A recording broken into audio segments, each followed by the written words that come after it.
Hello दोस्तों, आज की इस क्लास में हम सीखेंगे त्रिज्यखंड से संबंधित सूत्र को हम कैसे आसानी से बना सकते हैं। एक तो होता है सूत्र को याद रखना, एक होता है सूत्र को बनाना।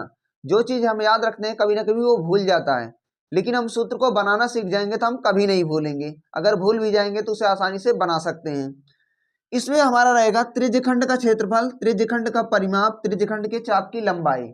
इन सूत्रों को बनाने के लिए हमें वृत्त का क्षेत्रफल और वृत्त की परिधि का सूत्र आना चाहिए, जो कि हम पिछली क्लास में बता चुके हैं कि वृत्त का क्षेत्रफल और परिधि बाकी अन्य चीजें कैसे आसानी से याद कर सकते हैं। हमें यहाँ पर पढ़ना है त्रिज्यखंड का क्षेत्रफल। हमारे वृत्त के अंदर ही क्या होता है? त्रिज्यखंड होता है। वृत्त का वह भाग जो दो त्रिज्याओं द्वारा अलग होता है उसे बोलते हैं त्रिज्यखंड। इसमें आपको एक छोटा दिख रहा होगा, एक बड़ा दिख रहा होगा। छोटे वाले को लघु त्रिज्यखंड और बड़े वाले को दीर्घ त्रिज्यखंड कहते हैं। दो त्रिज्याओं के बीच में एक कोण बन रहा है जिसे हम मान ले रहे हैं थीटा, और यहां पर यहां से यहां तक की एक लंबाई इसकी निकल रही है। परिधि की एक छोटी सी लंबाई है जिसको हम मान ले रहे हैं यल, इसे कहते हैं हम चाप कहते हैं। वृत्त के अंदर टोटल जो कोण बनता है 360 डिग्री का बनता है। इसके अंदर हमारा एक वृत्त है, वृत्त के अंदर जो कोण बनता है टोटल 360 डिग्री का बनता है। अब यहां पर पढ़ रहे हैं त्रिज्यखंड का क्षेत्रफल पढ़ रहे हैं। वृत्त के अंदर जो इसका क्षेत्रफल निकालना है उसका अंदर कितने डिग्री का कोण बन रहा है? थीटा डिग्री का कोण बन रहा है। तो थीटा को हम ऊपर रखेंगे और 360 डिग्री से भाग करा देंगे जो टोटल कोण होता है। 360 डिग्री से भाग करा देंगे। यहां पर हम क्या पढ़ रहे हैं? क्षेत्रफल पढ़ रहे हैं, तो क्षेत्रफल से हम मल्टीप्लाई करा देंगे पाई आर स्क्वायर। ये हमारा हो गया त्रिज्यखंड का क्षेत्रफल। अगला आता है त्रिज्यखंड का परिमाप।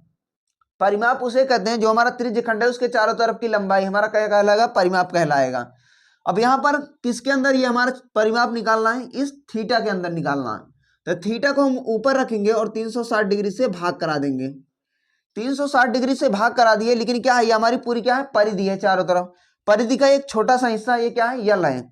इसको निकालने के लिए 2 पाई आर से क्या करा देंगे? इसमें मल्टीप्लाई करा देंगे 2 पाई आर।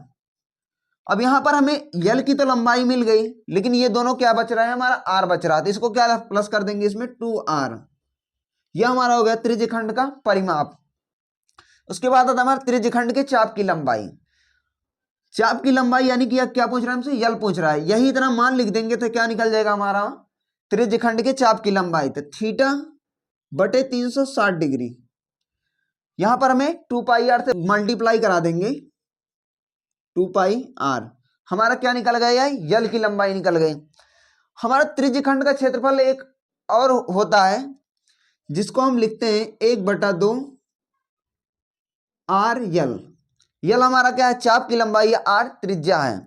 जब हम वृत्त का क्षेत्रफल पढ़ा रहे थे तो आपको क्या बताए थे? इसका क्षेत्रफल हम कैसे निकालते हैं? इसको हम कई टुकड़ों में से छोटा छोटा करके बांट देते हैं।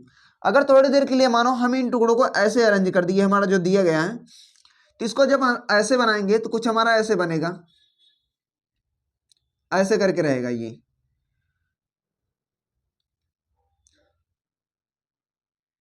कुछ हमारा ऐसे बन जाएगा, एक आयत बन जाएगा। तो यहां पर पूरी लंबाई क्या है? यल मान रखे हैं।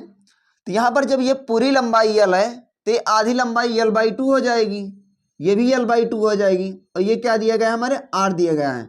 तो जो हमारा क्षेत्रफल का फार्मूला होता है लंबाई गुणे चौड़ाई, लंबाई यल/2 और त्रिज्या क्या है? आर है। यही हमारा लिखा गया है यल/2 आर।